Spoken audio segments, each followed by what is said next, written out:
Yep. Oh, awesome. So we're live? Yeah. There's no pressure. Just relax a little bit.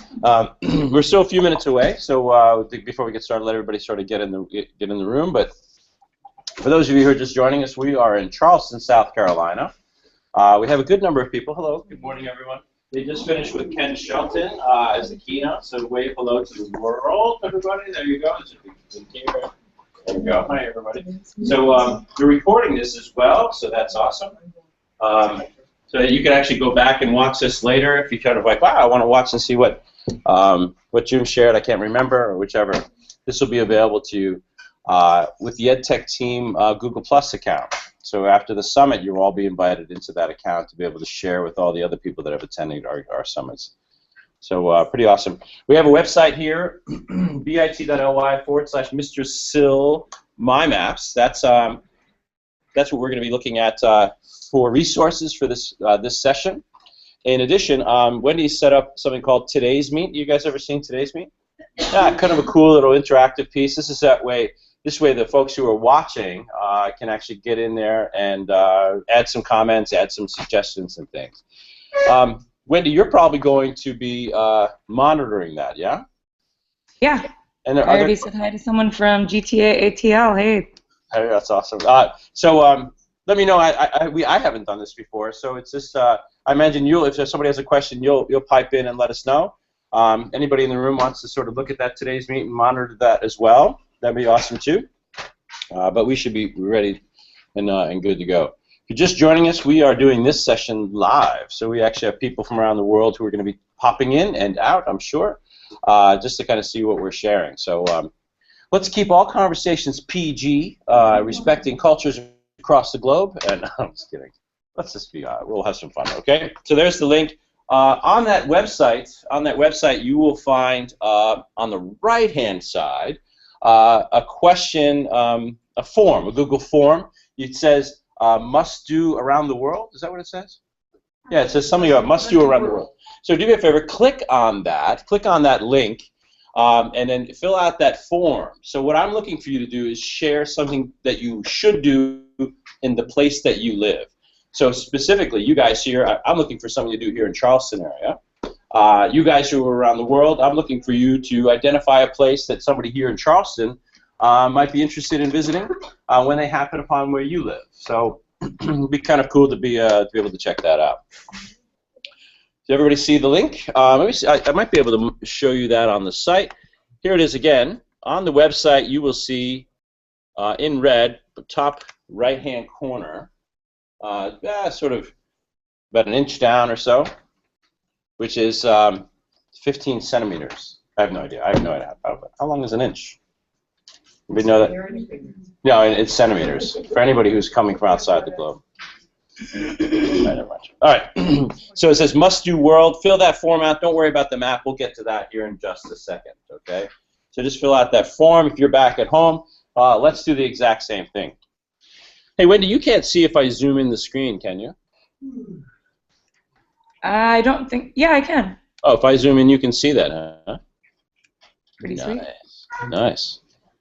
All right, cool. All right. So as you guys fill out that form, I'll just sort of start walking us through. What's interesting about MyMaps is it used to be called MyMaps back in the day. Anybody actually a classic MyMaps user? There's like a couple of us, right? So when they changed MyMaps to Maps Engine, you remember this, or Maps Engine Lite, a few of us former MyMaps users were like very upset. We loved our MyMaps, and so we went to Maps Engine. How many people have ever heard of Maps Engine or Maps Engine Lite? Oh, good. That's good that you don't know. I won't confuse you too much with it. For about a year and a half, it was called Maps Engine Lite, and everybody's like, so we thought, but now it's back to being called MyMaps. So that's why this session is called Welcome Back to the MyMaps, because there's a lot of really cool new updates, I think. You guys who are used to using classic MyMaps, have you played around with this new MyMaps? Yeah, no. Okay. So it's there's some really cool changes. I love them. I was a really it's a big time maps user, in my classroom. I taught film production for many years, and I just really enjoyed having conversations about maps. You know, it's especially film locations. One of my favorite maps I made was about the locations of Vertigo. You know, the Alfred Hitchcock movie. Vertigo is in San Francisco, right? And it's it was really funny because he would, you know, Jimmy Stewart's character would turn the corner or something like that. Next thing you know, he was actually miles away. You know, and when he went to the mission to stop the woman from jumping, or whatever the scene was, he went north for 20 minutes and then actually would have driven south for about 2 hours. So it was just really cool for my kids to be able to see those differences, right? So one of the things we're going to be looking at is this, first off, is this maps in general. So Google Maps. So, you know, a lot of us just sort of know how to get directions. We use our phones to get directions and all that. But what we Google has really made some big changes, and I love this graphic. It actually comes, the quote comes from Ed Parsons, who works with Google, just talking about maps are continually changing, and he says that our maps should reflect that, this continually changing world. The way you use maps is different than the way I use maps. So my maps should customize for me. You know, and I often joke about this idea of pulling maps down from the ceiling. Raise your hand if you still have that. I love it. That's so cute. There's probably about, for those of you who aren't here, there's probably about 10 people who raised their hand, or 6, 7 people. I think that's adorable. I love that you still love these sort of pull down the map and snaps up when you don't expect it and all that. What's really interesting about this is an old picture from 1812. In 1812, it's a French man talking to his daughter about maps. Why was it important to talk to your daughter about maps in 1812, France? Who was in charge of France then, you know? Napoleon? Yeah, what's real? Yeah, well, Napoleon. It's interesting because in this situation, you actually can get online at the Google Art Project and see it. There's actually maps here of Sphinx, and there's a globe back here of Africa. You know, really talking about how that map, Napoleon was constantly changing that map. So it's really important that we recognize that even in 1812, maps were changing all the time. So I tell you what, let's get out of this slideshow and let's just go take a look at a couple cool features of Google Maps.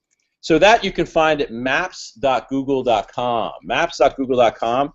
Most all of Google's tools are the tool.google.com, like search.google.com, docs.google.com. So this is maps.google.com.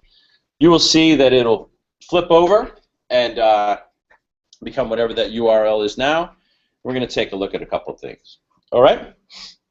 You'll find right off the bat that if it kind of knows you, if you have it set up, there's a little dot over here in the right-hand corner. If you click that, you basically give permission to your Google Maps that says, "Hey, by the way, this is where I am," and I'm letting you know that. Down here, I'm down here. You can see a couple of the things I've done. You can see a star on my map. That star is I've actually identified this FedEx location. So I tell you what, let's go in here and get the name of the school. What's the name of the school? Stall High School. Stall High School, right? RB Stall High School. I've done this search before, so it comes up.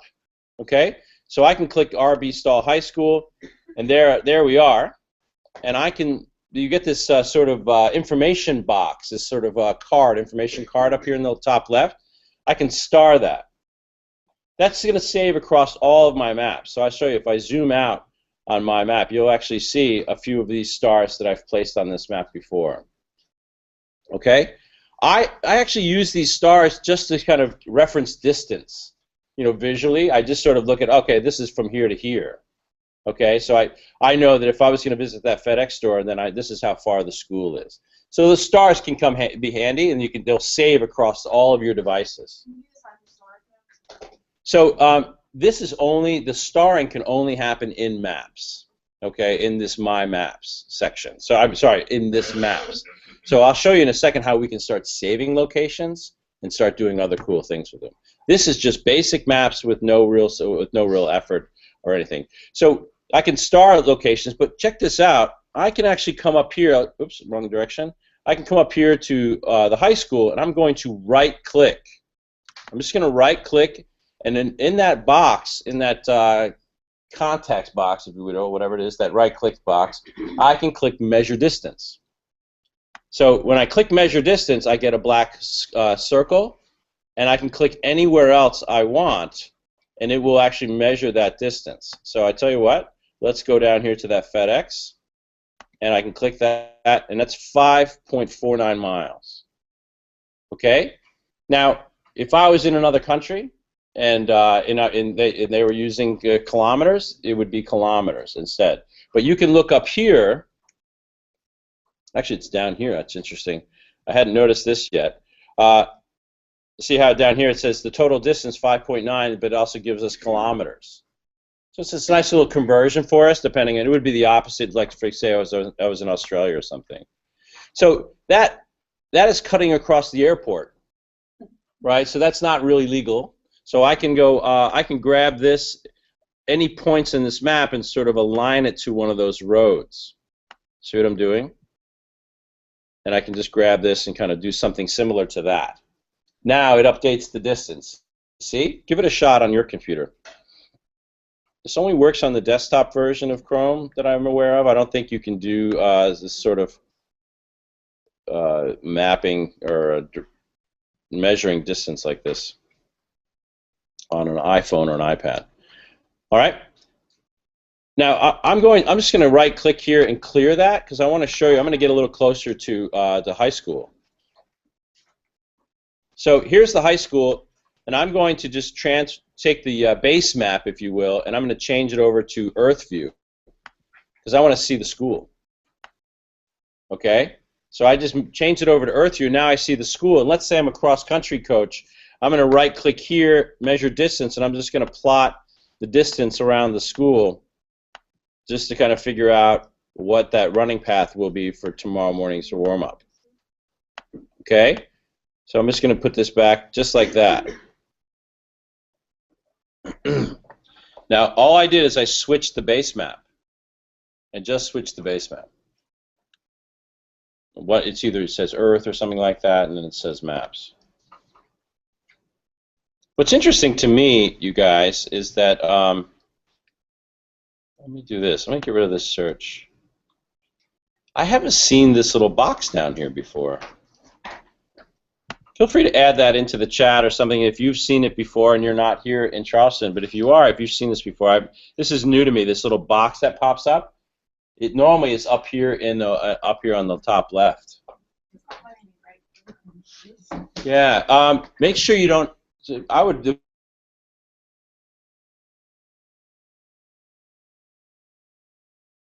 Click if you're on. It's typically on a Mac, it's Control-click. Or on a PC, it's probably Alt-click. How do you right-click on a PC? Did it work? There you go. And then you can sort of get that. Be careful. You keep clicking. This thing will just start mapping all, like drawing lines all over. This is not saved, by the way, so that gets to be a little bit annoying. But watch this. You see, when I take the end circle and I hover it over the first circle. Look what happens to the display card. I not only get distance, but I now have area. All I did was take the end circle and hover it over to beginning circle, and area now gets included. Everybody see that? It's pretty cool. What's that? No, I sort of jumped gears. Star is just for saving locations, but you don't have to have a star to do this. Where do you get them right? On your machine, probably Alt. No, where? Oh, anywhere here. Okay. So just like, there you go. Yeah, Okay. just measure distance. I just didn't know where. Perfect. Pretty awesome. I love it. Thing is, it doesn't save. It doesn't save. So it's a sort of temporary thing. I do enjoy this for measurements. Like, for example, if you wanted to sort of go out here and measure the distance. What is that, Bay Street to Fort Sumter? You know, what is that distance? How far do the cannons have to shoot back and forth, or whichever the case is? Yes? How did you get it to curve around? So, yeah, just all you have to do is, if you draw a line, you can go in between those 2 points and pull another another point out.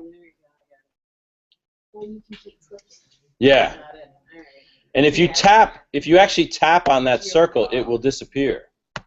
You see how if I just click on that circle, those points will disappear, and I can start readjusting. All right. Anybody have any other questions about that? I do love the fact that I can go back here and hover over it and then get the area. All right. So we're just playing around with some of the features, sort of secret features of maps that a lot of people didn't know about. You know, but I really think they're very useful. Okay.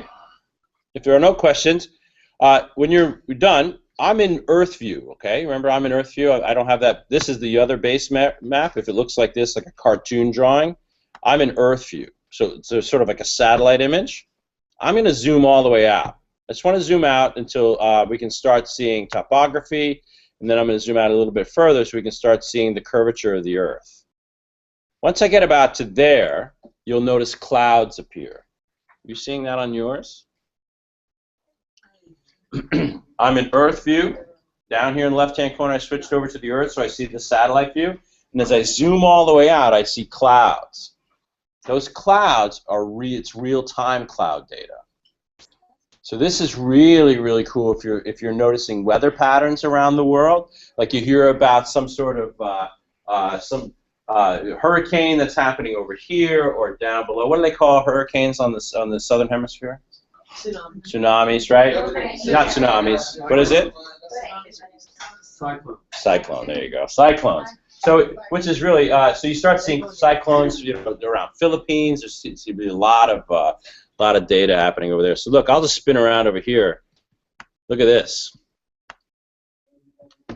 So as I move around over here, you can start seeing that there's some pretty ugly weather patterns happening over that side of the world.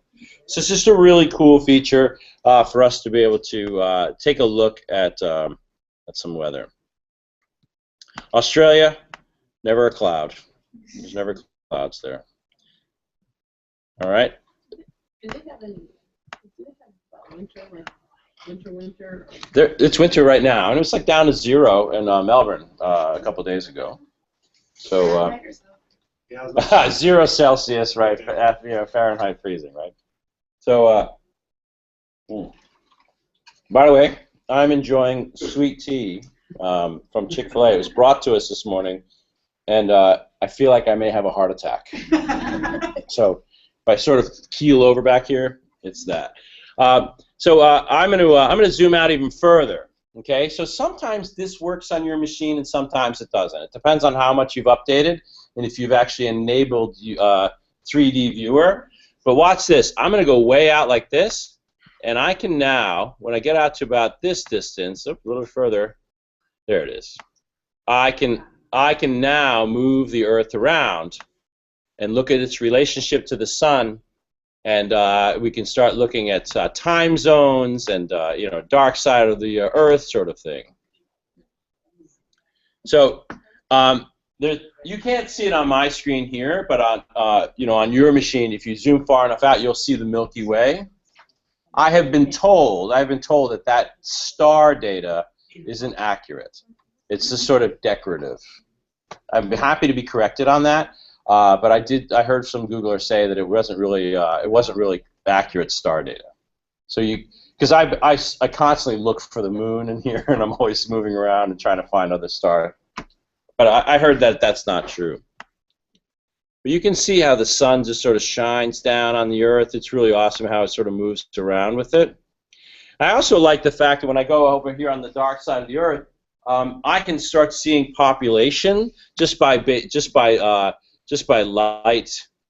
I'm not sure how accurate that is, but I don't know how well you can see that from your end, but down here is Melbourne, and I can see Sydney, and I can see Canberra. I mean, not Canberra, Brisbane. There's little spots for Canberra over here, Perth. So pretty cool to be able to see, populations around the globe. Japan's got some heavy light there. All right. Is that not working for anybody? Yeah. Sometimes that doesn't work for people, and that's just because you don't have this 3D mode turned on. If that's an issue, I can certainly give you a link to another page on my website where you can just click and turn it on. All right, let's do this. There is, I tell you what, I'll just show it to you quickly. In the bottom right-hand corner, when you're this far out, you see those little chevrons.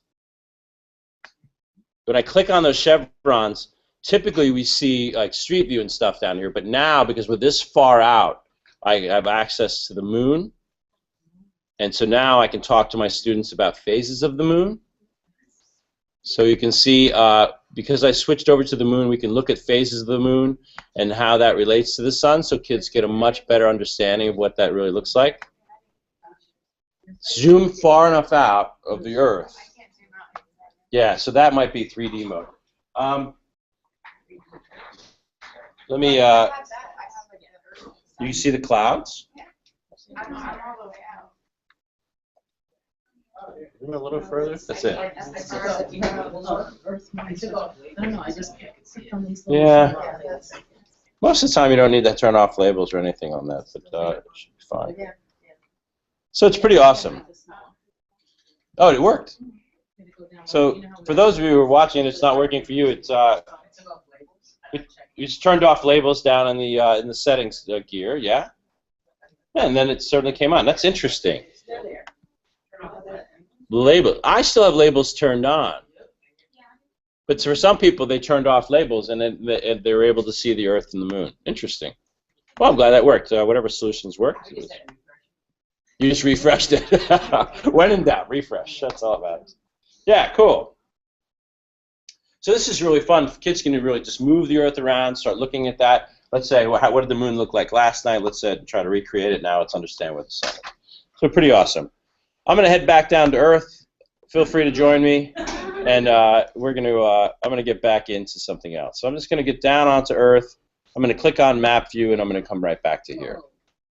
Okay? Okay, I have a question. Please, ask away.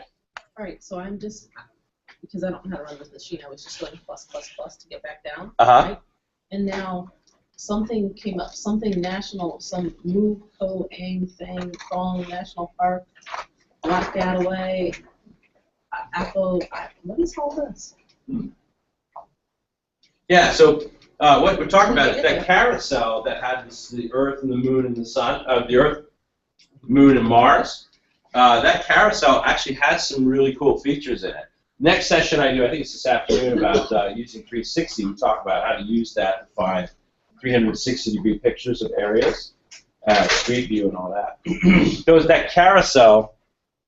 I'll show you here. It's this. So if you zoom into, like, I'll just zoom into Morocco, and then I open that carousel up. That carousel will actually open up common pictures and street view, 360 images and other things, user-generated photos of the region that you see in your screen. If you get it close enough down, that was something.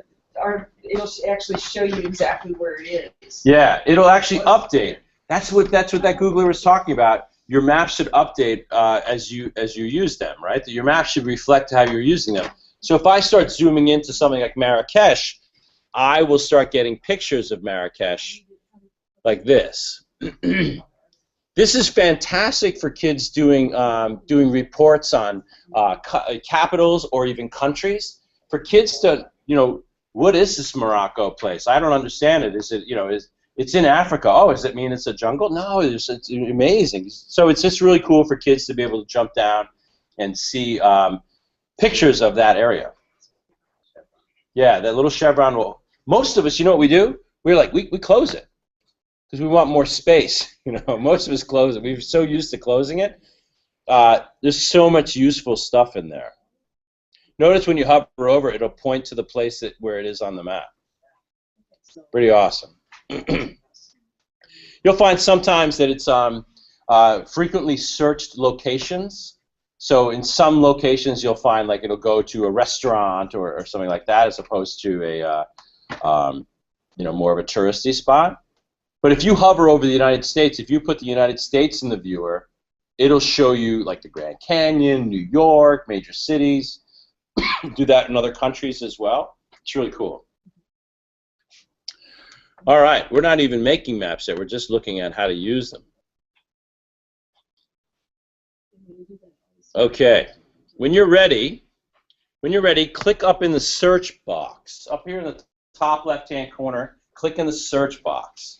Just click on it once, and you'll see this little drop-down menu appear.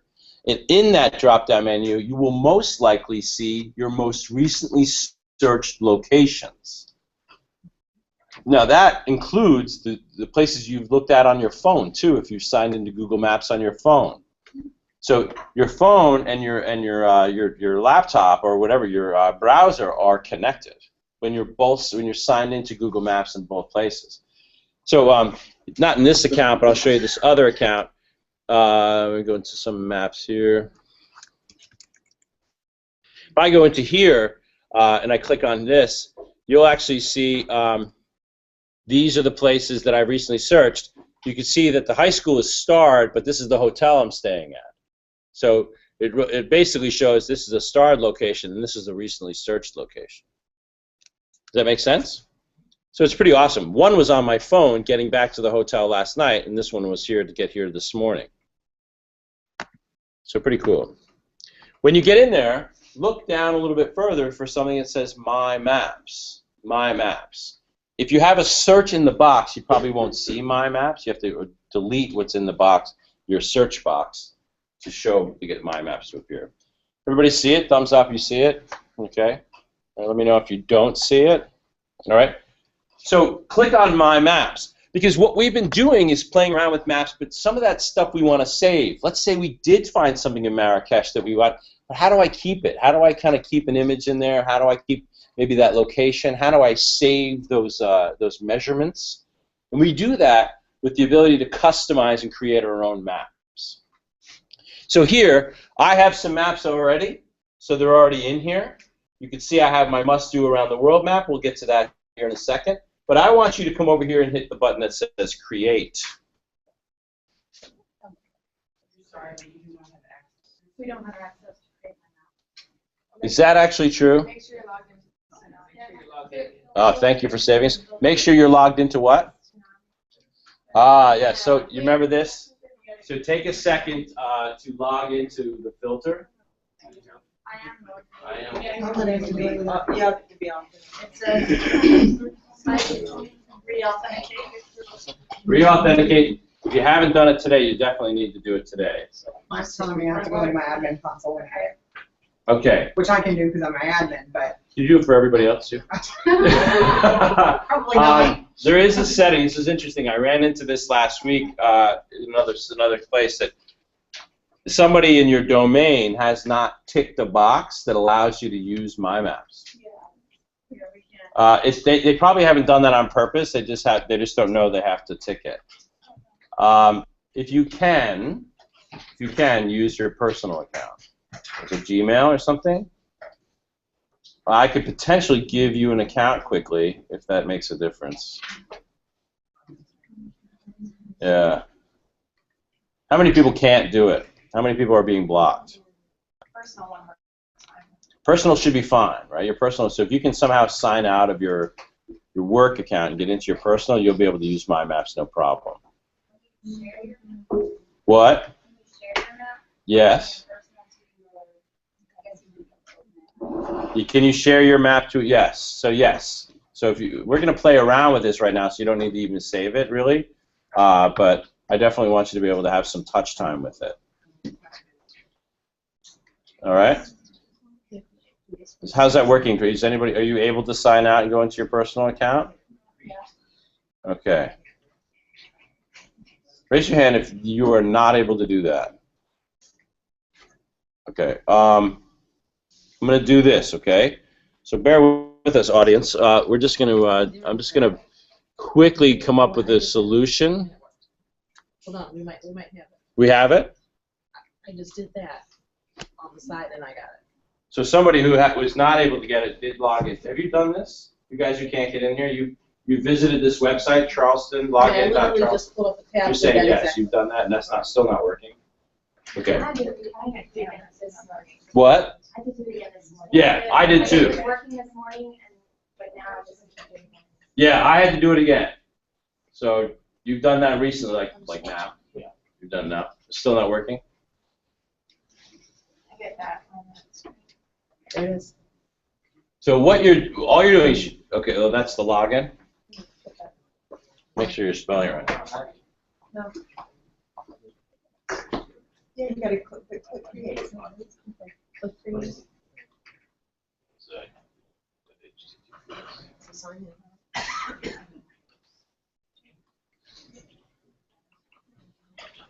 In other words, this is available.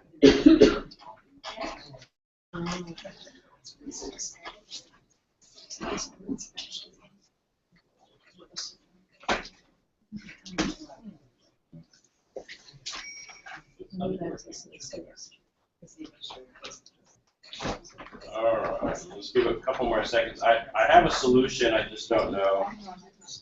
Yeah, do that. Okay. You doing all right? Okay. You're in? Personal. Jumping into your personal. Okay, so we have a. Working. How do I go? Okay, to move forward. Just sign in on the Google. You back there, you're still struggling? Yeah. You're good. Okay. I thought you raised your hand earlier. I've been eyeballing you, and I'm like trying to get some eye contact. I have a person. Yeah. Okay, good. I don't have a person. You don't. That's why. Not that it means that matters right now, but you should have. No, we'll move on. Okay. You want me to give you another account, or are you okay? You watch it. I hate that. That's my least favorite thing. I'm trying to think of what it is. That's my thing. Give me 2 seconds. I think I have it. VIT. Oh no, I got it. VIT/Mr. Sill Classroom. Oh, thank you very much. All right. So wonderful. Welcome anybody who's watching at home to filtering your web URL, your web site. All right. You just close your computer. You're gonna watch. Okay. All right. All right. Back to business. Wendy, how are we doing? Everybody okay? Nobody's left us. Did everybody leave us in droves? No, everyone's still here watching on the back channel. Keep questioning. Thank you. All right, let's get back to business. I have to focus on what I'm doing. There we go. MyMaps. There we go. Do this. So when you get a chance, click on that button that says Create. This is where we're going to end up, right? We're going to end up right here in a window that has something up here in the top left called Untitled Map, and it looks like we're still in Maps because we kind of still are. Okay? Click on the word Untitled Map, and I want you to name it Sandbox. Name it Sandbox. You can call it Google, Google Apps, Google Summit Sandbox, whatever you want. Just use the word Sandbox. What are you doing at Sandbox? You play. So this is we're writing Sandbox because later on, when you're going through your account, you can delete it because it says Sandbox, right? You should know that by creating a map and calling it something. So let me just by the sense of creating a map. Let's just do this, Charleston. It saves into your Google Drive account.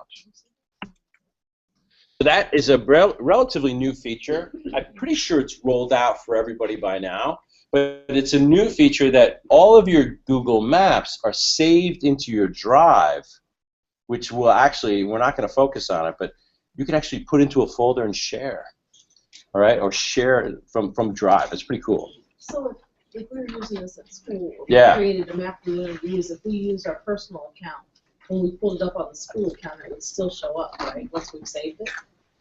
Yeah, well, there's a couple things you can do. If I created this and I did on my work account, I could share this map with myself, my personal account, or in a minute I'll show you how you can share it with everybody, like I've done with another map. Okay? So check this out. We are now in a map. I want to walk you through a couple of the cool tools, sort of doing a time check.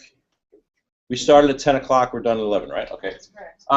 So check this out. Right now we have a layer, right? We have one layer. I'm just going to click on that layer, and I'm just going to call this, oops, I'm going to call that layer, I'm going to call it fun, or whatever. Do whatever you want.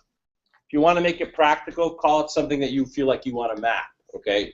Maybe it's locations from the Kite Runner. Maybe it's something else. Maybe it's where I was born versus where I live versus where my ancestors are from. Okay? We can have up to 10 layers. So you guys know what I mean by layers? It's so it's like, do you remember transparencies? Yes.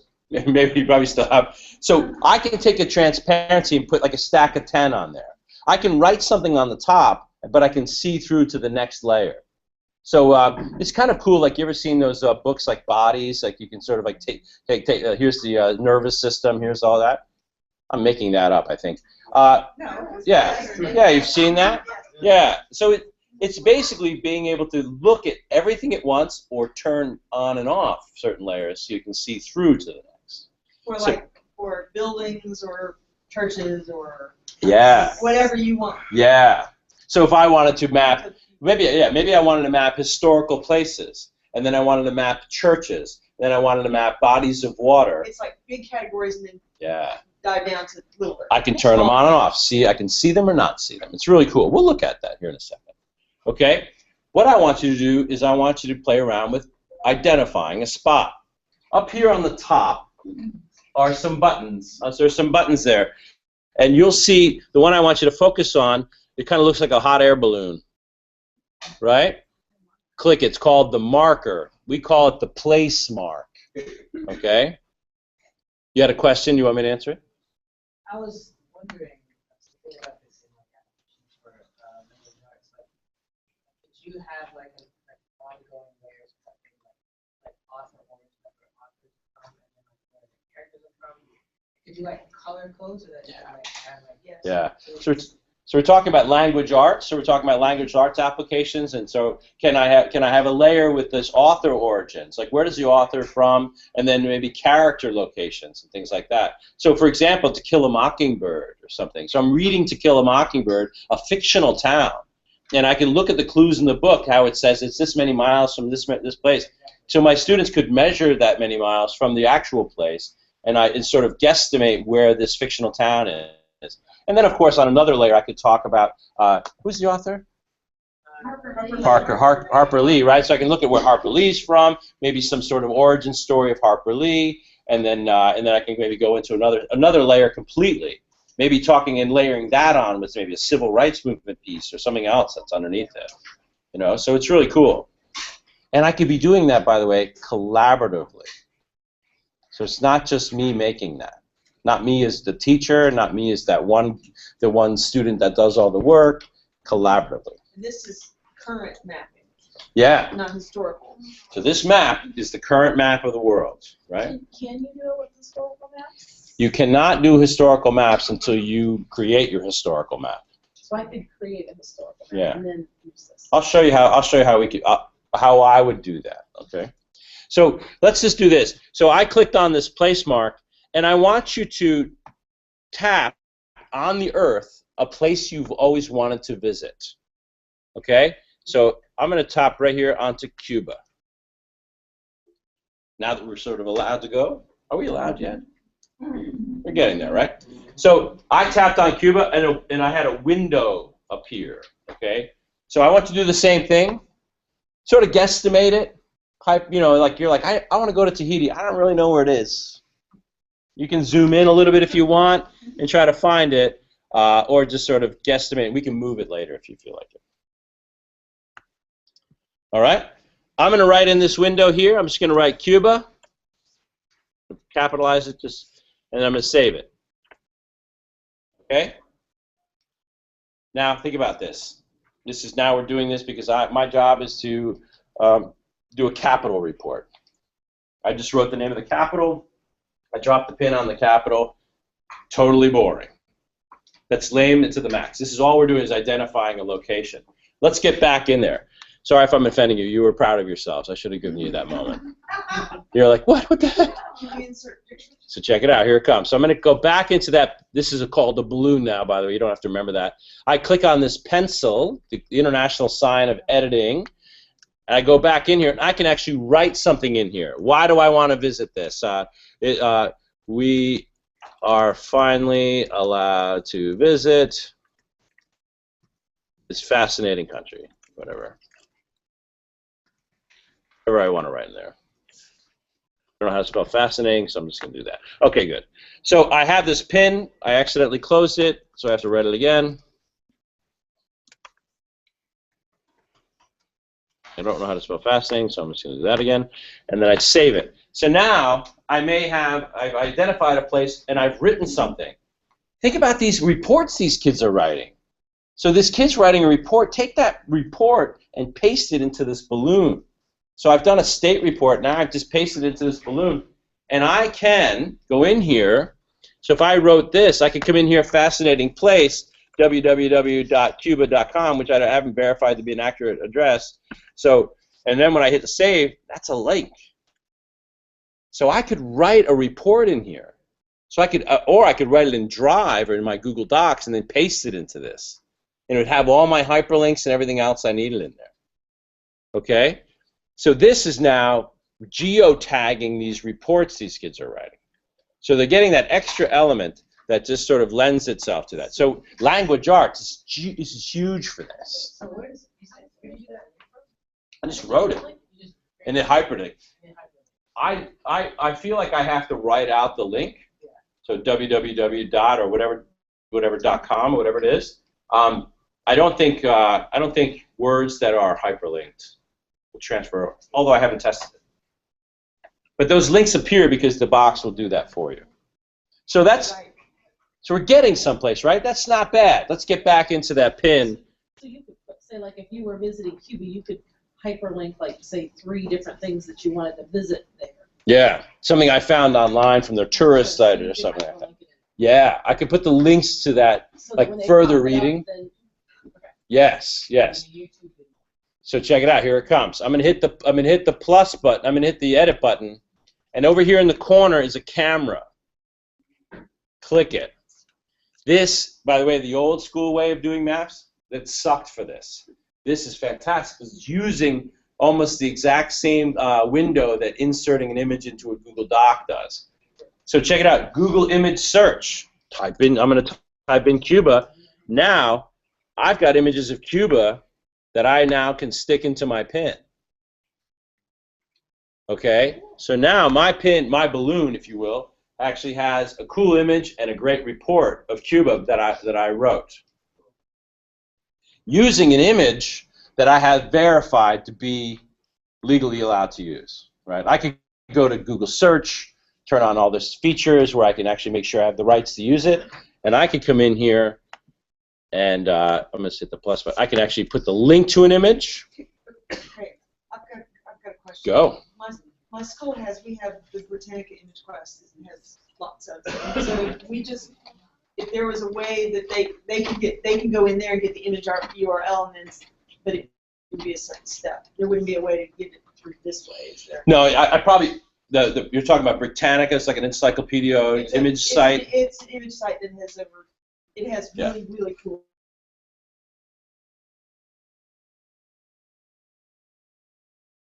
You have to go find the link and then bring it in here, and it would appear here. Okay. But they could do that through their Google account. Yeah. Yeah. Just trying to think out. Absolutely. Yeah. Feel free to do that. So check this out. If you're using photos.google.com, the new photos, and you've uploaded your own photos to Google Photos, I could make those photos public. That photo I want to use in my balloon, and now I'm using my own images into these. So let's say I've gone into town and we did a walk around, we did this little walkabout around Charleston, we did this photo walk, and I'm just taking some pictures, and I'm like, okay, cool, I'm going to go and I'm going to find that exact spot I took the picture in downtown Charleston, and I'm going to upload the picture I took. Yeah, well, you'd have to have some sort of link. As long as you have the link to it, that's usable, right? So, but I mean pictures of Charleston, not pictures of kids, you know. Yeah. So what you could, as long as I go to Google Photos and I'm able to get the link to that image, I can put it in here. There's a couple extra steps involved in that. I'm sort of glossing over that, but it's doable. Okay. Even it's awesome. So then I can go in here. By the way, I can add another image. Yeah, how do you add another? I just watch this. I go into this. There's a little plus button next to the trash can. Oh, okay. Yeah, I know, right? And then I go in here and I'm adding another image. So then you can get your video or your YouTube. You see there's a link in there for adding a video from YouTube in there. Okay? So take this. If you were in my video class yesterday where I talked about how I could do an establishing shot of Yosemite National Park and pretend like I'm there, I can make a YouTube video, make a pin for Yosemite National Park, and put my video in there that as if I was there. Okay? Now take it a step further and realize I can collaborate on this map with all the kids in my class, and all of us, all of our videos from around the 50 states or all the national parks are all on one map that I could eventually embed into my website and my parents could look at. Yes? I haven't reached the maximum, but I mean you can do like certainly a photo show, you know. I don't know if there is a maximum. Feel free to add that to that chat if anybody knows that. But it's I don't think there is a maximum. But I might be wrong. All right, so so you can save that. So now you've got this pretty awesome pin of this place you want to go, and it ultimately makes me want to go there too. Okay? You doing okay with that information? You ready for more? Let's go some more. All right. So up here, yes. This presentation is going to be available, right? This is being recorded. So you'll have it available. Yeah. The slideshow is already online. The resources on how to do what I'm doing right now are online, okay. And a lot more is online. Okay. So and then of course the recording of this. Okay. All right. So here I want you to look at the next tool. It's called the line tool. The line tool. So I'm going to draw a line, right? Don't worry about this driving routes. It's pretty self-explanatory what those do, and I'm sure you could find applications for it. But I'm only going to focus on the top one, add a line or shape. So what I'm going to do is I'm just going to click Japan to LA. Why did that line curve? Because the Earth is round. I'm glad we got that out of the way. It's really interesting, isn't it? I was actually, one time I went to the Smithsonian, I was part of this geo thing from Google, and this guy told us, he goes, no one thought the Earth was flat. No one. And they actually said if you sailed, you knew the Earth was round. That only the churches tried to convince you the Earth was flat. I was like, mind blown. You know, I was just like, there goes my whole childhood. You know? So, really interesting. So I can draw a line. You can see now that the line, I can maybe say flight to Japan. And then I've got that. And you'll see here that it gives me the distance. It measured it out in miles. I'm noticing that it's not converting it to kilometers. I know it's kilometers if I'm in another place that uses kilometers. So that conversion has to be done by you if you're interested. If you have, so that's actually a good little math problem if you need it. Okay, but that's kind of super lame. Let's do something else. Let's talk about that one country that sort of bothers me. It's a country called Greenland. I've never been, so the people of Greenland, they don't bother me. I'm not saying that. Just wanted to make sure to tell this global audience that I'm not really hurting anybody's feelings. It's just that it's so big, right? And I really feel like the United States is really big, and it looks bigger than the United States. So let's give it a measurement. So I'm just going to grab this line tool, and I'm just going to draw an outline of Greenland. Man, I hope nobody's from Greenland's watching. And so I'm just going to grab this. I can get all in the nooks and crannies, the fjords if I want to, but I'm not going to just for the sake of time. I'm just going to draw something around Greenland. I'm just tapping little points to be able to change direction.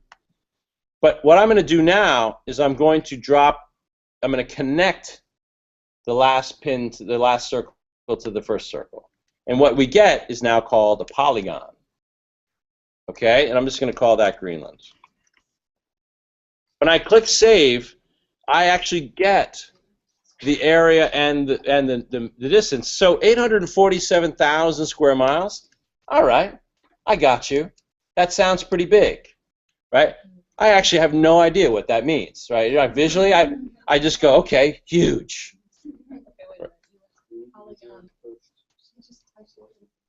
All right. So now I've got Greenland. It's awesome. I can actually come over here if I wanted to. When I hover over my the name and I click on that paint bucket, I can actually change the color of it. See how I did that? Watch up here. You were probably looking down when I did it. I hovered over Greenland. I click on the paint bucket, and I can change the color. Let's make it green. I mean, makes sense, right? It's probably all white up there, but you get the idea. So now I've got Greenland green, and it's huge. Let's compare it to some other country. Click on it. Make sure this. You probably have to click on it a couple times to make sure you get the. There it goes. There it is. When I click on it, see how those little circles appear again? Drag it and compare it to some other. Like maybe let's compare it to the size of Africa. It looks pretty similar, right? So it looks like a similar country. This country versus continent. So I'm going to grab it. I'm going to drag it down to here. What happens? I just grabbed Greenland and I put it over Africa. Oh yeah, the color thing, I just hovered over the paint bucket. So what happened to Greenland? It's an issue, right? Its maps is broken. What are you saying? We call it the projection. If you click on the wrong spot, how do you like undo that? What's like on the map on the ball? What? Describe to me your wrong spot. Click. I'm in the middle of green. Oh, okay, yeah. So just all you have to do is oh, you're talking about the ball, like you're connecting it. Yeah. Go all the way around. Go back to back to the edge, and then eventually just go back and click on that ball. I think you can click on the ball and it'll disappear. Did it move when you tried to drag it? You could do my favorite teaching tool. Delete it and do it again, because that's you learn so much better the second time. I missed how you grab it. Okay. I know. I went a little fast, and you're like this. Oh, I should finally pay attention to Jim again. I get it. Nobody wants to know. I'm just here. Watch this. I'm going to do this. I'm going to delete it. I'm going to go back to it. I'm going to go take a line tool. I'm just going to tap around it.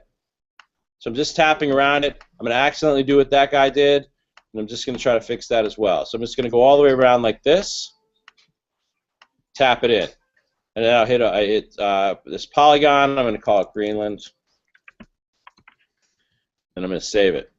All right, so I've got this. See what I'm doing? Watch. No, do it again. See how that circle's there? It's by accident. I just went back, I fixed it, and I'm just going to drag it and put it here. As you drag it further, it gets smaller. So now that I have circles around Greenland, that means it's selected. I'm going to drag Greenland down here to Africa. That's all right. I'll come around. So we're talking, the reason it's doing that is because we're looking at a projection.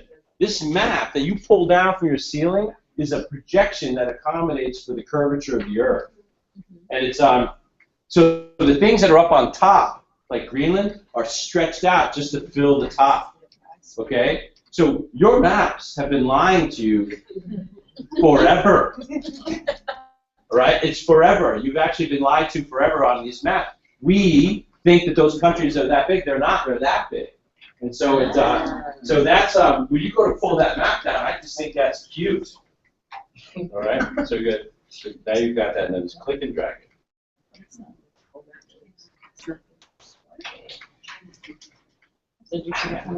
Yeah, you just select it. You should be able to grab that. It's like that with the circles around it.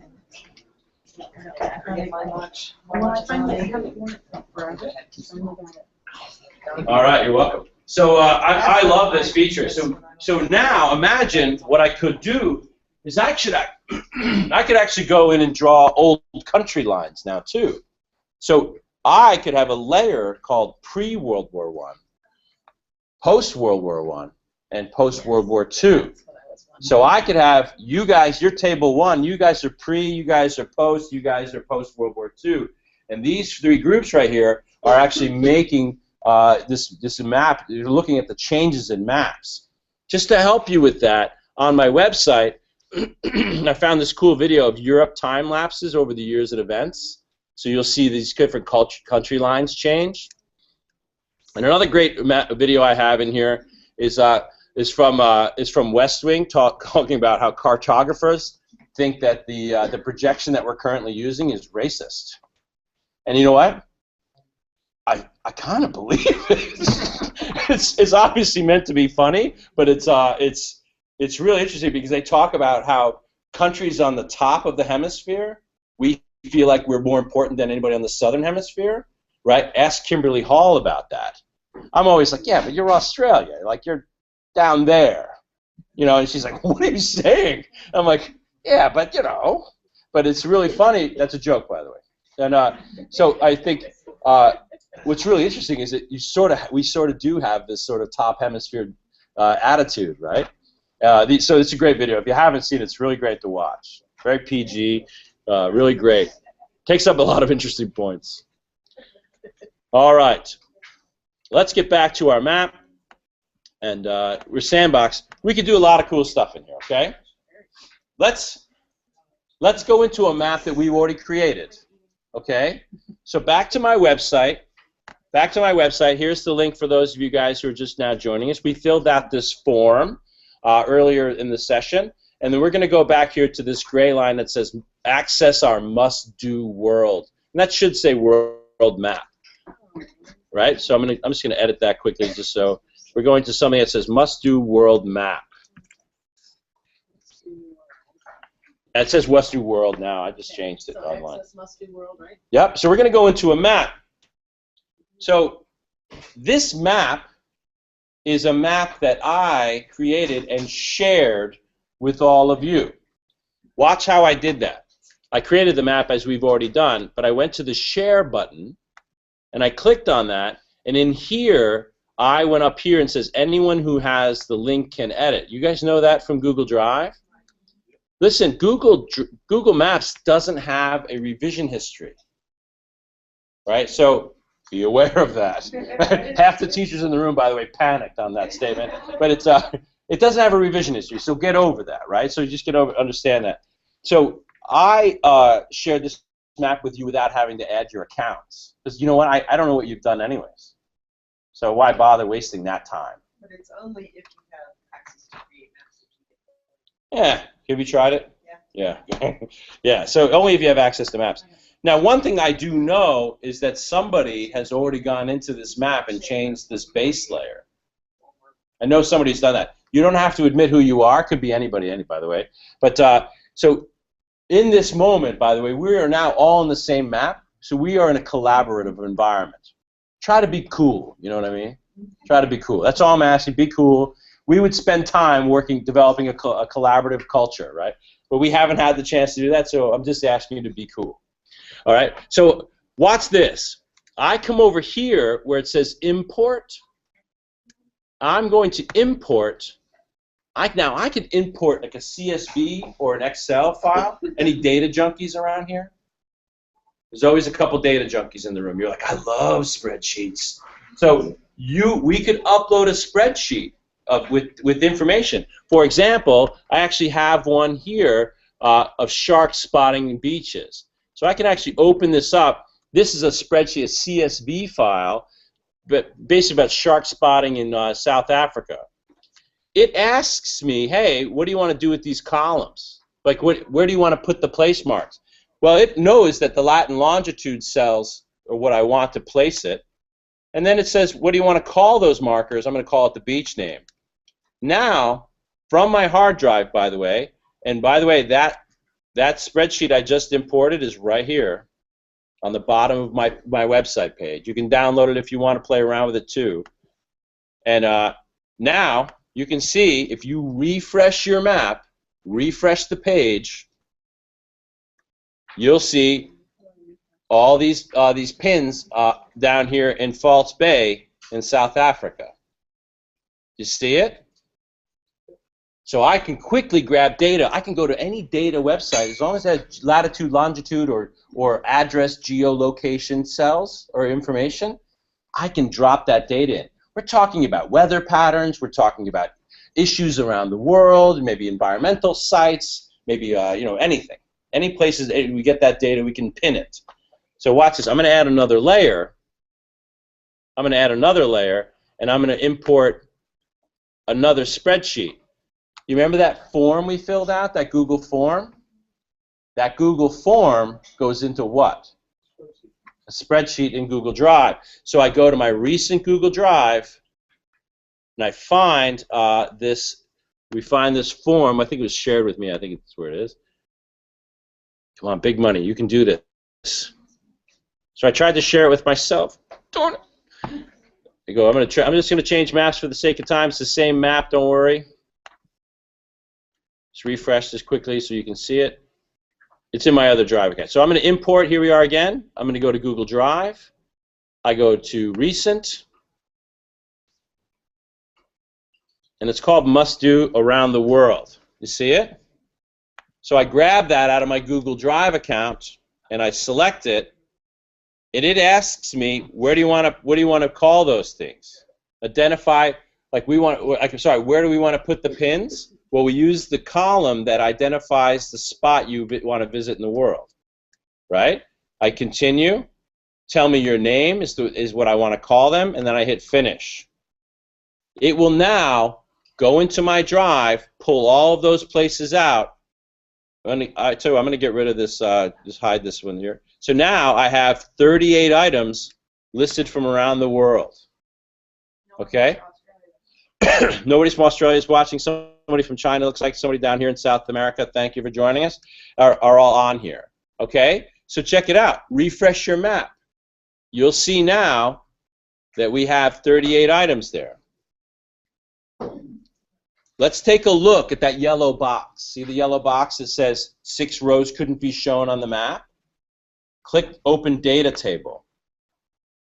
You people who are in that box, Ed, you wrote Drayton Hall Plantation. We need to know where that is, because obviously Maps is a little bit confused about what that is. So I might go into the cell just like I'm doing right now, and I would put comma. Is that Charleston? Is that South Carolina or something like that? So just fill that in. Do that for your own stuff. Somebody's like, hey, walk Revenall Bridge. Get rid of walk the Revenall Bridge, and just put comma Charleston, comma SC, comma US or something. It will fix itself. Everybody see that? So we can actually go into the cell data and fix it. The spreadsheet we imported is no longer connected to this map. Any new items on the spreadsheet will not be shown on this map. We'd have to re-import. Yes? Yeah. So right now, the way we see this, it's all uniform, right? So everybody's just a red dot in the location, probably. No, it's just all items. So watch. I click on this where it says uniform style, and I'm going to change the style to individual styles. All right? And then I can hit return. Oh, there it is. Everybody's popped up here. See, now, if you refresh your page, you'll see your own name there. And this is an activity I would do with you where I'd say, now go add a couple pictures of your location in your pin and write a little something else about it. So what you do is you start off with a very easy sort of benign activity of filling in a form, bring it in, and you scaffold that up, and you can actually build on that. What are we going to put in this pin? What else can we do? That makes sense? There's a lot more we can do in here. We could go in here and change what the pins look like. We can actually change what the pins look like. We can actually have them our own little graphics that we've drawn, or I can even use some sort of, here's my pin. So I could go in here just like this, and I could change mine to a star. You know, and I can change that star to something that's orange. Okay, you see that? So I'm able to mess around with this a little bit more, and I want to give you that freedom to do that with this map whenever you want. So that's a really quick way of sort of like showing you I can now import stuff. I can actually take data from outside and then build on that data. Yes? We'd have to, here it is, right? Oops, there it is. Let me refresh the spreadsheet. Looks like this. This is a spreadsheet from a Google form. Yeah, that's why I was trying to be very specific about what you called it, because sometimes Google Maps won't recognize it. But you can fix it, right? That's what I was kind of showing. That if it doesn't work right away, you can still fix it. You're not left out. Use a Google form that populated a spreadsheet. Yeah, right. And you build on that, right? You build on that. Like you could go in here and you could identify Civil War battle locations. And that's it. City and state, and maybe the name of the battle. Then you bring it into this map. Yeah, students identify Civil War. Yeah, not me. Yeah, I don't want to do that.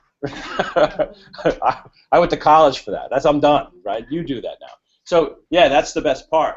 So well, I know it's time to head out, but I want to just give you some access to a couple cool things. On the left here, under teacher examples, I have some really cool teacher examples that I've gathered up from around the world. You'll see those over here on the left. Okay? So these are actually current teachers in the classroom who are using Google Maps all the time. And so I just want to peek at a couple cool ones. I'll show you this health around the world, and then I'll also show you this really cool tectonics map. So this is a teacher in Melbourne, Australia. She has identified countries around or locations around Africa, and in each of the pins, she has had students go ahead and put HDI numbers, maternal mortality rates, and what she's done is she also connects it back here to Melbourne so kids can compare what Melbourne's rates are. So just to give kids a very location, geolocating data, and then also being able to compare and contrast data from Western and non-Western worlds, right? So in addition to that, check out this Earth movements one. I have to zoom in on it. A teacher has located volcanoes and earthquake zones and then has drawn polygons for each of the crustal plates and then has created lines for arrows. So they just drew lines. So when you look at this, you actually see the crustal plate movement. This is just a cool classroom project that this teacher is able to help kids visualize that along those crustal, those boundaries that we see volcanoes and earthquakes take place. Yeah, there's lots more examples in there. I'm going to hang out for a few minutes if anybody has any questions that's watching. Anybody has any questions in here, feel free to ask them. But otherwise, thank you very much. Have a great rest of your day, okay? Thank you.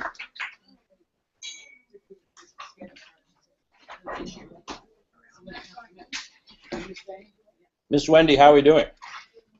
Awesome, some great back channel. Thanks everyone who's watching live from all around the world. We had a couple questions. Yeah. Are you answering somebody's from there? Can I ask a couple of the online questions, Jim? Yeah, please do. Someone was wondering, could you show again really quick how to turn on lean? Sorry? How do I turn off what? The 3D mode? Yeah, so we talked about it at the beginning. We went to maps.google.com that we had 3D mode. So they keep changing it on me. It's normally down here. Let me see if it's on my other map. You know, a couple days ago they had something down here where I could actually turn 3D mode on and off. So it might be actually be under the gear mode, now, and it's not. Just right here. So I don't see it anymore. But here, I tell you something. If you don't have 3D mode turned on, I have a website. I'll just sort of put it here in the map. bit.ly/Mr. Sill map. That link, go there. It'll take you to a page I've set up. Hold on. Maybe it's Mr. Sill Maps. Give me a second. Plural. Mr. Sill Maps. It takes you here, and you can actually turn on 3D mode. So if anybody in the audience wasn't able to see Earth in that sort of round way, then this is where you have to click. Awesome. Thanks, Jim. Sure. And then Photosphere, someone wanted to know if Photosphere, could you access those in the carousel that you got from the Chevron? Absolutely. Photospheres exist down there in those. So sometimes we get the street view photospheres, right? But if there's also user-generated photospheres down here too. So this one right here is Street View. That's what Google would have done. So that's essentially a photosphere. But let me zoom out a little bit because sometimes you have to be in a more populated area. So we go here. You can see them down here by just hovering over it. Like this example is a photosphere. So it says photosphere here. It doesn't say. It will normally say Street View if it's Google. And if I click on it, this is a user-generated photosphere, and I know who did it. It's George Randy Bass, and he did this in February of 2014. You can see it up in the top left-hand corner. So George made his own photosphere, and then Google uploaded it to their website for him. Awesome. Thanks so much, Jim. Thanks, everyone, for joining us online. You can go to gaifsummit.com to find a summit near you, and you can see people like Jim, Sill, live in the flesh, and enjoy that sweet tea there, Jim. Thanks so much for joining us. Thank you. Thank you. Slow drink, I have to tell you. All right. Bye, Jim. Thanks so much. Bye, everyone. Bye, guys.